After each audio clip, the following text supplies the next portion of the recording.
ये जो वीडियो है ना, इसमें जो कई सारे कुत्ते हैं, डॉग्स हैं, वो जा रहे हैं और एक छोटा सा कुत्ता जो है ना, इसको कॉगी बोलते हैं, इसकी ब्रीड को कॉगी, ये इनको सबको लीड कर रहा है। इसकी बड़ी तगड़ी स्टोरी है। एक्चुअली चाइना में ये इंसिडेंट हुआ। चाइना में ना एक्चुअली इलीगल डॉग मीट का बिजनेस है। अब डॉग मीट जो है ना, वो कभी भी लीगल बिजनेस नहीं हो सकता, क्योंकि आप कुत्ते को पालोगे, उसके बाद उसको मीट के लिए इस्तेमाल करोगे, तो आपका पालने में इतना खर्चा हो जाएगा कि आप कभी भी उसकी जो कॉस्ट है ना, वो उसे बेचने से निकाल ही नहीं सकते एज मीट। तो हुआ क्या है कि चाइना में ये बिजनेस कई जगह चलता है और चाइना इसको बैन नहीं कर रहा हर जगह से, जबकि कर देना चाहिए। तो कोई डॉग स्मगलर होगा, उसने एक मोहल्ले के कई सारे कुत्तों को इकट्ठा कर लिया और सबको जो है गाड़ी में डाल दिया। लेकिन उसने एक गलती कर दी, उसने कॉगी को भी किडनैप कर लिया। अब जो स्मगलर्स होते हैं ना, इनका जो कुत्तों को रखने का या किसी भी जानवर को रखने का मेथड होता है, वो ये होता है कि उन्हें साइकोलॉजिकल ट्रैप में डाल देते हैं। साइकोलॉजिकल क्या? जैसे आप एक घोड़े को एक रस्सी से बांध के रखो कई साल तक, उसके बाद आप रस्सी काट दो, लेकिन घोड़ा कहीं नहीं जाएगा, वहीं रहेगा, क्योंकि उसको साइकोलॉजिकली वो ट्रैप हो गया। तो जब इसने किडनैप किया स्मगलर ने, कैसे वो भागे उस गाड़ी से या ट्रक से, ये तो क्लियर हो नहीं पाया, लेकिन प्रोबेबली यही हुआ होगा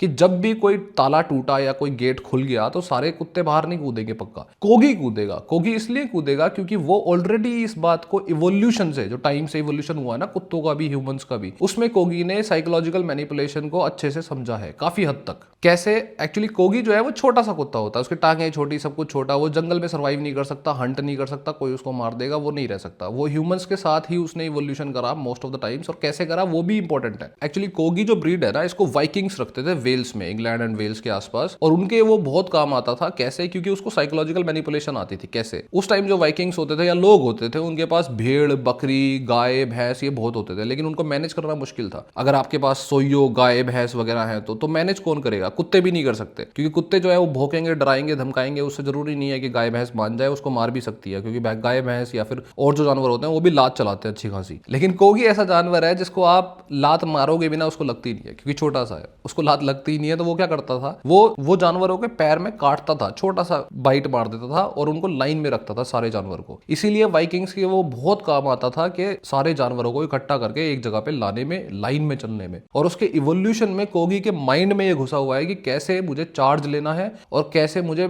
मेंटली मैनिपुलेट करके इन सारे जानवरों को एक साथ रखना है और उनको लीड करना है। अभी आपको ड्रामेटिक लगेगा, लेकिन लिटरली जब ये वहां से छूटे उस ट्रक से, तो कोगी ने वही मैनिपुलेशन इस्तेमाल करी कि भाई आगे आगे चल रहा है, जबकि उसमें जर्मन शेफर्ड भी है, प्रोबेबली और भी डेंजरस टाइप के कुत्ते भी थे, लेकिन सबको लाइन में चला रहा है। आगे चल रहा है, पीछे देख रहा है, आगे चल रहा है, पीछे देख रहा है। और 2 दिन तक ये चलने के बाद में, 16 मार्च के आसपास की बात है, 2 दिन चलने के बाद में, 17-18 किलोमीटर चलने के बाद में, ये अपने अपने जो भी इनका घर था, ओनर्स थे, उनके पास सारे कुत्ते पहुंच गए, एक छोटे से जानवर की वजह से।